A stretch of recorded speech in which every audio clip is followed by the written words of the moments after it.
Jen with rats, and we're about to get up on in it right now. So I get a call from Jen, who you can tell is just absolutely frustrated. She had her husband attempt to handle it, and she says, I'm done, I cannot sleep, and I'm tired of hearing scratching in the ceiling and the walls at night. So we're about to show up right now and see what we can do to figure this out. In here, there's like that trap door on the side of the tub. Okay. That's where we heard the scratching. Right here. Okay. Beautiful home, by the way. Oh, thank you so much. Beautiful. Herein lies why I'm pissed about the rats. How long have you lived in the house, Jen? 7 years. 7 years, and you started hearing the noises? I want to say we started hearing them like in the fall. Our regular exterminator come out multiple times, and I just can't remember when we started that. They've done all their exclusion work. They've done supposedly, but you're still hearing the activity. Yes, whatever it is, assuming it's rats, they come home at like 8 o'clock at night. 8 o'clock at night. Okay. And I hear them. Have you trapped any? We've trapped one. One rat. Okay. Yeah. Sorry about the avocados. Fresh avocados. We can make guacamole today. I love guacamole. Do you see squirrels and things come up this trunk? They live here. There's multiple little nests. I mean, look at this thing. Do you have a tree guide, an arborist that can come in and at least go? They do. They usually do it every like 18 months. Okay. So we have a crawl space right here. We'll be accessing. There's another crawl space right there. We're going to have to remove the plants. This one's heavy.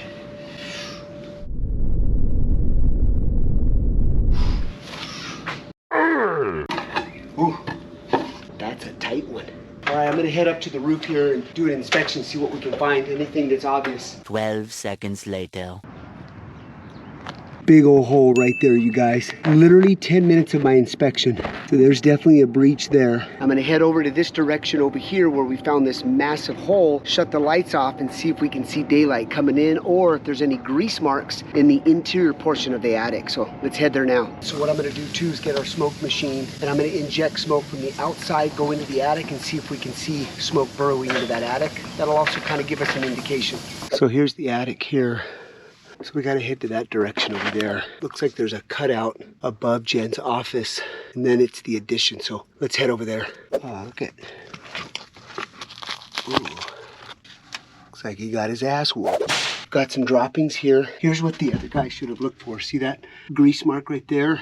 And then look at the wire. So they're definitely coming in through there. I've got Dalton up there. He's gonna show me where on the exterior portion where that hole is so I can get a good indication of where that's at on this side here. Any daylight is what I'm gonna be looking for. So the lights are gonna be shut off right now.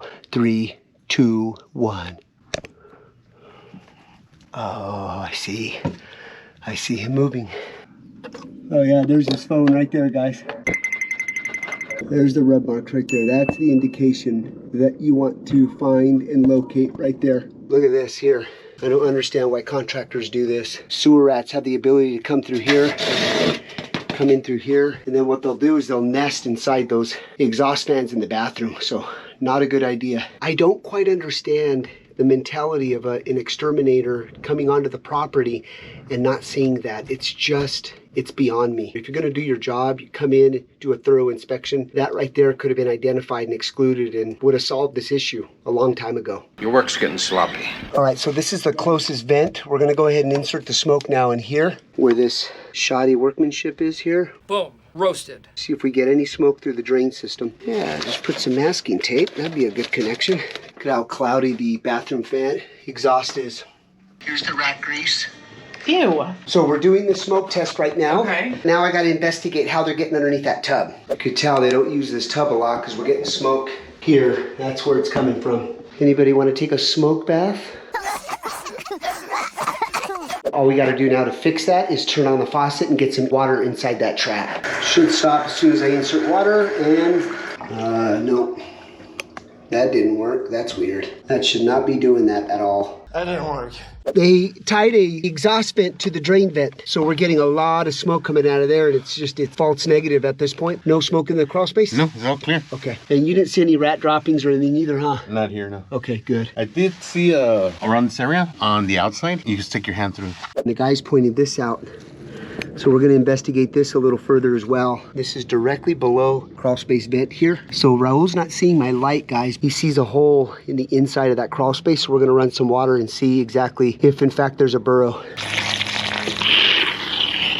Anything, Raul? No, Jeff. Nope. Okay. Another dead end. All right, so we've excluded this. We put wire mesh and foam, and now we're gonna fill it up with some wire mesh here just to give it that extra superior exclusion work here.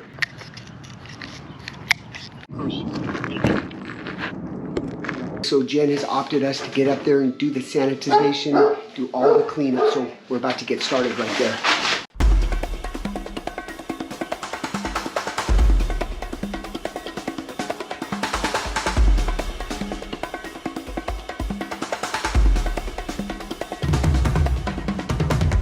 Once the attic completely gets decontaminated, we're going to set some traps up here because there could be some live rats that scurried off the minute we crawled up here. So we're going to monitor for a good 5 to 8 days, set some traps, and then once we've established that there's been no more activity, then we can go ahead and put the insulation back. But until then, we're going to leave everything the way it is after our decontamination today. You can see this big, massive avocado trees, and rats love avocados. We may have some Mexican rats here, guys.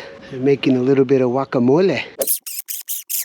So we're back here at Jen's, and she heard or saw a lot of outside activity, much more than she's ever seen before. So that's a really good sign. What that means is we've disrupted their pathways, and now they're all communicating with each other as though that spot is no longer accessible. I set a couple traps up inside the attic. I double checked this morning. We didn't get anything quite yet, and I think one of the reasons is that the rats were feeding off these avocados, which gives them a lot more energy to last a lot longer. So it's just a matter of time, if there are any rats inside that attic, that we're going to trap. So we're just going to have to continue to monitor. Super happy with our findings today, guys. We're going to sit back and monitor the situation and see exactly how much rats are in that attic. Hopefully it's quiet for her, but we'll see. Let's do it. Let's do it.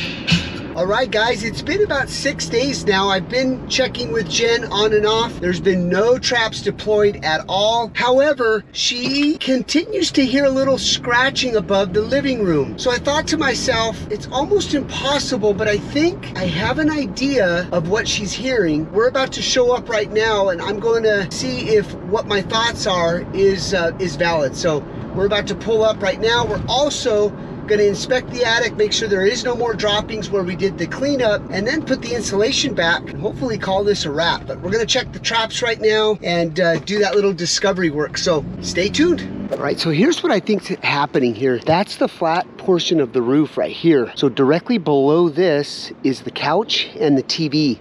And that's where they're texting me saying, hey, we're hearing it above the dining room, or the den. So I think what's happening is squirrels, they're walking on this. So what I'm going to do is have one of the guys kind of do some light scratching and some heavy scratching and see if that noise transfers into the living room. So let's go try it. I want you to act like a squirrel, act like a rat, act like an animal, do a little scratching like this, and I'm going to go down below.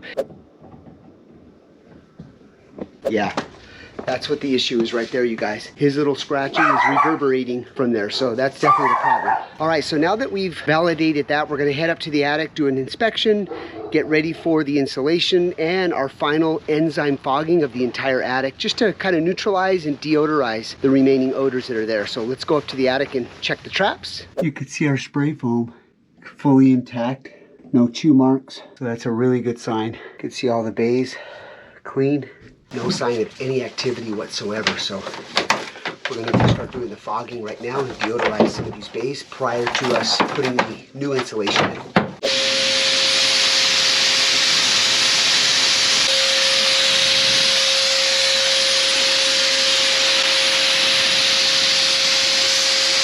Alright, so the entire attic has a haze. You could see how it's getting into all the dark corners, deodorizing everything. So if you watched our other videos, you guys, it's imperative that if you do hire a rodent company that's going to do the decontamination and put the insulation back, make sure they don't do it all in one day. I know it's harder for them, it's an extra trip, but monitoring an attic after you did the exclusion work is imperative. So investigating this further, guys, rats weren't coming through here because see the spider webs? Definitely not sewer rats. A lot of spider webs right here.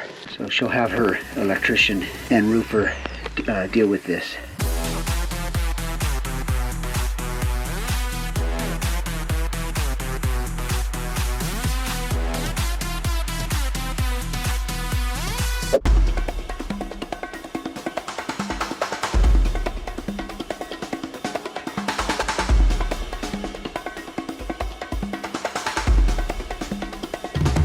Well, another successful job here, guys. Super happy with the outcome of this. I know Jen is super relieved as well. So hit that subscribe button, hit that like button, and we'll see you on the next one.